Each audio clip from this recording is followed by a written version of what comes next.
রাইজম rod যদি আদায় আক্রমণ করে তাহলে আদা অধিকাংশ থেকে সম্পূর্ণ নষ্ট হয়ে যাওয়ার সম্ভাবনা রয়েছে এবং এর মাধ্যমে কৃষক ক্ষতির সম্মুখীন হতে পারে। এখন আপনার আদায় রাইজম রড আক্রমণ করেছে কিনা এটি আপনি কিভাবে বুঝবেন? আসসালামু আলাইকুম। আপনাদের পরিচিত ইউটিউব চ্যানেল ঘরের কৃষক থেকে আমি আমানুল্লাহ আছি আপনাদের সাথে। দর্শক, আজকে আলোচনা করব আদার সব থেকে ক্ষতিকর রোগ রাইজম রড নিয়ে। এই রাইজম রড হচ্ছে ছত্রাকবাহিত রোগ। এটি ছত্রাক দ্বারা আক্রমণ হয়। আর এই রাইজম রড যদি আদায় আক্রমণ করে তাহলে আদা অধিকাংশ থেকে সম্পূর্ণ নষ্ট হয়ে যাওয়ার সম্ভাবনা রয়েছে এবং এর মাধ্যমে কৃষক ক্ষতির সম্মুখীন হতে পারে। তাই আমাদেরকে সব সময় রাইজম রড আক্রমণ করেছে কিনা এই দিকে আমাদেরকে সর্বোচ্চ খেয়াল রাখতে হবে।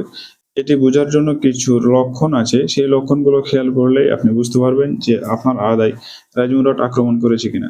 আর যদি রাইজম রড আক্রমণ করে তার প্রতিকার কিভাবে করবেন সেটি নিয়েও আজকে আলোচনা করব ইনশাআল্লাহ। এখন আপনার আদায় রাইজম রড আক্রমণ করেছে কিনা এটি আপনি কিভাবে বুঝবেন? আরেকটি কথা না বললেই নয়, কৃষি বিষয়ক যে কোনো সমস্যার সমাধান পেতে আমাদের ইউটিউব চ্যানেল ঘরের কৃষক এবং আমাদের ফেসবুক পেজ ঘরের কৃষক এই দুইটি ফলো দিয়ে রাখবেন, যাতে করে আমাদের ভিডিও আপনাদের কাছে খুব দ্রুত পৌঁছায়। এবং আপনাদের যে কোনো কৃষি সম্পর্কিত সমস্যা আমাদেরকে জানাবেন এবং আমরা তার সমাধান দেওয়ার চেষ্টা করবো ইনশাআল্লাহ। আসুন, এখন আপনি কিভাবে বুঝবেন যে আপনার আদায় রাইজম রড আক্রমণ করেছে কিনা? রাইজম রড আক্রমণ যদি করে তাহলে আপনার আদায় বেশ কিছু লক্ষণ দেখা যাবে। আর সেই লক্ষণগুলো হচ্ছে, এই রাইজম রড কাণ্ডের উপরের অংশে আক্রমণ করে এবং আক্রান্ত গাছের পাতা প্রথমে হলুদ হয়ে যায়, কিন্তু গাছের পাতার কিনারে কোনো দাগ থাকে না, একেবারে স্পষ্ট হলুদ হয়ে আসে। আর পরবর্তীতে গাছ আস্তে আস্তে নেতিয়ে পড়ে এবং শুকিয়ে মারা যায়। যে গাছে আক্রমণ হয়েছে সে গাছ ধরে টান দিলে খুব সহজেই উপরে উঠে আসবে এবং গাছের গোড়ার অংশে পচন দেখা যাবে। আক্রান্ত গাছের গোড়া এবং রাইজম বা কন্দ থেকে পচা দুর্গন্ধ বের হয় এবং এই আক্রান্ত গাছের আশেপাশে রাইজম ফ্লাই নামের পোকা দেখা যায়। আপনার ফসলে যদি এই সকল লক্ষণ দেখা দেয় তাহলে আপনি নিশ্চিত হয়ে যাবেন যে আপনার ফসলে রাইজম রড আক্রমণ করেছে। আর যদি আপনার ফসলে রাইজম রড আক্রমণ করে তাহলে এর প্রতিকার কিভাবে করবেন সেটি নিয়ে আলোচনা করব। আপনারা সবসময় মাথায় রাখবেন, রোগ প্রতিকারের থেকে প্রতিরোধ সর্বদা গুরুত্বপূর্ণ। আর এই রোগ প্রতিরোধ করার জন্য সর্বোত্তম পন্থা হচ্ছে আপনাকে পরিপক্ক বীজ সংগ্রহ করতে হবে এবং সেই বীজ রোপণের আগেই আপনাকে সেই বীজগুলোকে পরিশোধন করে নিতে হবে। আর সবসময় মাথায় রাখবেন, রোগ প্রতিরোধক জাত ব্যবহার করা। যদি রোগ প্রতিরোধক জাত ব্যবহার করেন তাহলে অবশ্যই সেই ফসলে রোগ আক্রমণ করতে পারবে না। আপনি যদি নিজের ফসল থেকে বীজ সংগ্রহ করেন তাহলে অবশ্যই সেই বীজকে রোগমুক্ত হতে হবে। আর আপনি সর্বদা মাথায় রাখবেন, রোগ প্রতিরোধক জাত ব্যবহার করতে হবে। যদি আপনি রোগ প্রতিরোধক জাত ব্যবহার করেন তাহলে সেই রোগ আক্রমণ করতে পারবে না। রোগ প্রতিরোধের জন্য সর্বোত্তম উপায় হচ্ছে বীজ শোধন করা।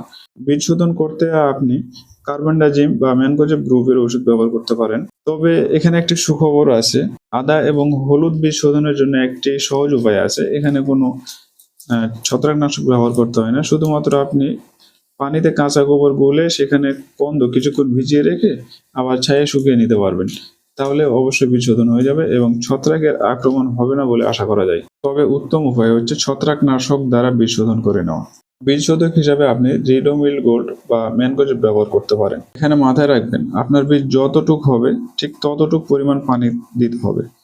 আপনার বীজ যদি 10 কেজি হয় তাহলে আপনাকে 10 কেজি পানি নিতে হবে এবং সেই 10 কেজি পানির সাথে আগে 20 গ্রাম ম্যানকোজেব বা রিডোমিল গোল্ড মিশিয়ে নিতে হবে এবং মিশিয়ে নেওয়ার পরে সেই পানিতে আপনার ওই বীজ দিয়ে ভালোভাবে নাড়াচাড়া করতে হবে এবং আধা ঘন্টা পরে সেই বীজ তুলে আবার ছায়ে হালকা বাতাসে শুকিয়ে নিতে হবে।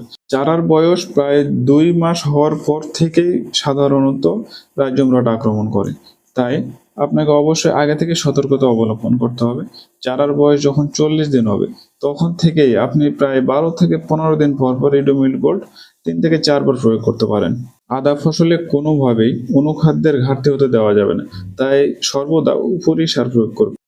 রাইজম রড দেখা দিলে সবার পরিচিত ছত্রাকনাশক ক্যাম্পনিয়ন, ব্যাবিস্টিন, নোইন বা রিডোমিল গোল্ড, এমনকি ডাইথেনিয়াম ভ্যাথালিস খুব ভালো কাজ করে। এগুলোর মধ্যে যে কোনো একটি ছত্রাকনাশক প্রতি লিটার পানিতে 2 গ্রাম হারে মিশিয়ে আপনার আদা গাছ ভালোভাবে ভিজিয়ে দিবেন এবং ইনশাআল্লাহ এতেই আপনার সেই রাইজম রড দূর হবে এবং গাছ সুস্থ হয়ে যাবে। যদি ভিডিওটি ভালো লাগে তাহলে অবশ্যই আমাদের ইউটিউব চ্যানেলটি সাবস্ক্রাইব করবেন এবং আমাদের ফেসবুক পেজটি ফলো করে রাখবেন। আর আপনাদের যে কোনো সমস্যা যদি হয় সেটি আমাদেরকে জানাবেন, ইনশাআল্লাহ আমরা তার সমাধান দেওয়ার চেষ্টা করব। ধন্যবাদ সম্পূর্ণ ভিডিও দেখার জন্য।